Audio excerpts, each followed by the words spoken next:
Welcome back to Views with Hughes, your agenda-free news. This is Jerome Hughes. Now let's go ahead and get right into the story. So we got a new rumor here, okay? So there's a rumor going around that there was an emergency meeting in order to save Disney Star Wars after the failure of their Acolyte. One of the big ideas is to save Star Wars that came out in a recent meeting is a live-action remake of the Clone Wars. Just so we're clear, we've been hearing different rumors for a while, but apparently Dave Filoni was at this particular meeting. So don't be shocked if this starts making rounds online soon. But as usual, woke Disney's big plan to save Star Wars to do what they say always do, remake their old stuff as live action versions, okay? And the rumor also says that Andor will be a major event when it comes out. And looking ahead, the showrunners might finally get freedom to do what they want without Kathleen Kennedy and her influence, okay? So we've heard something like this before where Andor is probably the best Disney Star Wars show after The Mandalorian, and simply because, well, it isn't completely ridiculous though, but I don't think it's a very good Star Wars, but it's actually decent sci-fi war show, but there's been a lot of talk putting that team in charge of Star Wars when Kathleen Kennedy is out of the picture, or if she's out of the picture. But Dave Filoni can't seem to tell a single story without focusing on his favorite character, the orange Jedi Ahsoka, which some say the show's lack of creativity, while Kathleen Kennedy is often blamed for meddling with the storytelling process, trying to get her hands on anything Star Wars related. But let's take a look at the other side. Some fans believe that Dave Filoni is a savior of Star Wars, yet they still think the franchise is in a bad state. So this is Dave Filoni's storytelling talent that's fading, or is it Kathleen Kennedy being a real villain here? But it's simple. Kathleen Kennedy controls Dave Filoni, and that they're both pushing the same woke agenda. Now, some people think that Kathleen Kennedy should have been tougher on the writers, but in the end, it's like the writers and Dave Filoni who are responsible for the current state of Disney Star Wars. And plus, they're all aligned with Kathleen Kennedy and Bob Iger when it comes to diversity, equity, and inclusion, or DEI. Now, the fans have highly debated that Kathleen Kennedy's impact on Star Wars, with the significant criticism revolving around how she handled characters in Disney Star Wars sequel trilogy. Now, characters like Rey, Finn, and even Kylo Ren lacked consistent development across the trilogy, and a lot of fans felt that Rey's background and problems weren't really explained. In other words, she's Mary Sue. And Finn's storyline seemed loose after the Force Awakens. Now, the sequel trilogy, especially with The Last Jedi and The Rise of Skywalker, has been divisive.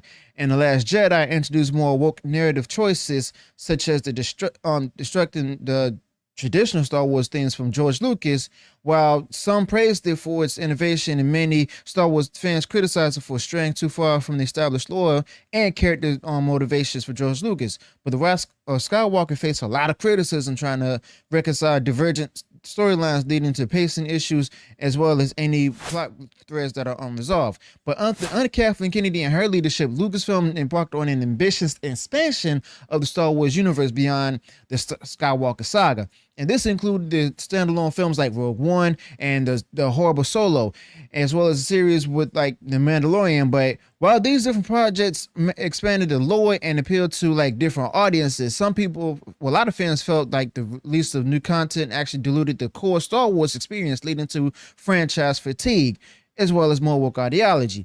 Now, a lot of criticism has also been directed at how Lucasfilm interacted with the fan community, and some fans perceived the disconnect between the studio's creative decisions and fan expectations. And then there's also controversies like the handling of the legacy characters like Luke Skywalker and Leia, and the studio's response to fan feedback actually contributed to the strained relationship between fans and the franchise.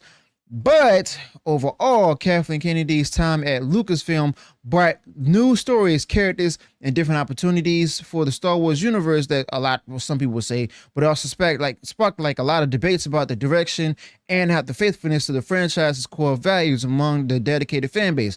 Now, fans also argue that Kathleen Kennedy ruined Star Wars by putting woke ideology over solid, good storytelling. And they also point that the sequel trilogy, which introduced characters like Rey, Finn, and even Poe, is evidence of the shift. And critics say that these characters were poorly developed and that the trilogy lacked a cohesive vision. Now, other people blame Kathleen Kennedy for the departure of directors like Filoni, Chris Miller from the Han Solo movie, which led to like a lot of reshoots and a disappointing box office performance. And they also argue that Kathleen Kennedy's leadership style is too controlling, that she should have given the directors more creative freedom because of the fact that she wants to woke ideology out there. Kathleen Kennedy wants woke ideology out there. And then there's also people who criticize Kathleen Kennedy for her handling of the Star Wars expanded universe. And when Disney bought Lucasfilm, they actually declared that the expanded universe was no longer canon. Okay, basically erasing decades of stories and characters from, and a lot of fans felt that this was like a big betrayal on the franchise's rich history. But of course, not everyone agrees that Kathleen Kennedy ruined Star Wars. Some fans actually say that they like the diversity and representation that Kathleen brought in the sequel trilogy, and argue that the franchise needed to evolve to stay relevant under Kathleen Kennedy. And they also point out that Kathleen Kennedy has overseen successful projects like The Mandalorian, which has also been praised for its storytelling and character development. But the thing about that, Jon Favreau actually took more control over, The Mandalorian seasons 1 and 2 at least than Kathleen Kennedy did. But season 3 became abysmal because, well, Kathleen Kennedy had her paws in it along with Dave Filoni.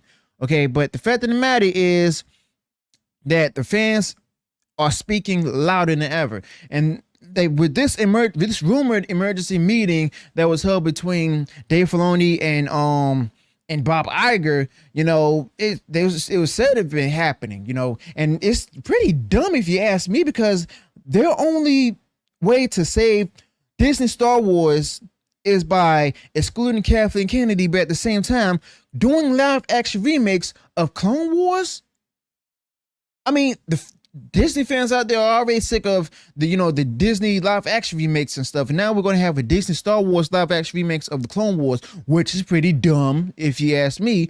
And the fact of the matter is, I don't think Kathleen Kennedy is going to be gone anytime soon. I mean, Bob Iger does have the ability to fire Kathleen Kennedy. The thing is, Bob Iger is not willing to fire Kathleen Kennedy. Why? Because either she got some dirt on him, as well as like a lot of other Hollywood elites, or Kathleen Kennedy probably, is able to sell woke Star Wars the way that Bob Iger wants it to be sold. Okay, so basically Kathleen Kennedy may be, Bob Iger's pawn and everything, or at the same time, probably, if the other rumors are true, that Kathleen Kennedy may be the thorn in Bob Iger's side. But the fact of the matter is, either way, Disney fans, Star Wars fans in general, are tired of this, And if there were to be an emergency meeting, and remember, this is rumor, if there were to be an emergency meeting, it's interesting the fact that, as I said before, Kathleen Kennedy was excluded. There was no word if she was involved in it or not, but at the same time, it seems to me that Kathleen Kennedy may be on the way out. We just don't know when.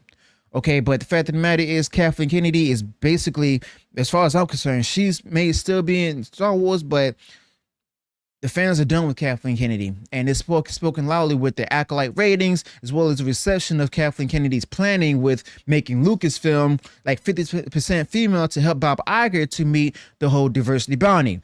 Okay, so let me know your thoughts about this in the comments below. Also, be sure to include any additional thoughts you might have on this particular topic. What do you think about this rumor over the emergency meeting that was supposedly held with Bob Iger and Dave Filoni? But my thing is, wasn't George Lucas as well as Jon Favreau supposed to be involved as well? Let me know your thoughts about this in the comments below. Also, be sure to include any additional thoughts you may have on this particular topic. If you enjoyed when I shared this video, go ahead, smash the like button, share far wide across social media. And if you haven't done so already, and you enjoyed all the content that I put out there, go ahead, subscribe to the channel, click the bell notification, so that way you notify the future uploads and updates. Till then, peace.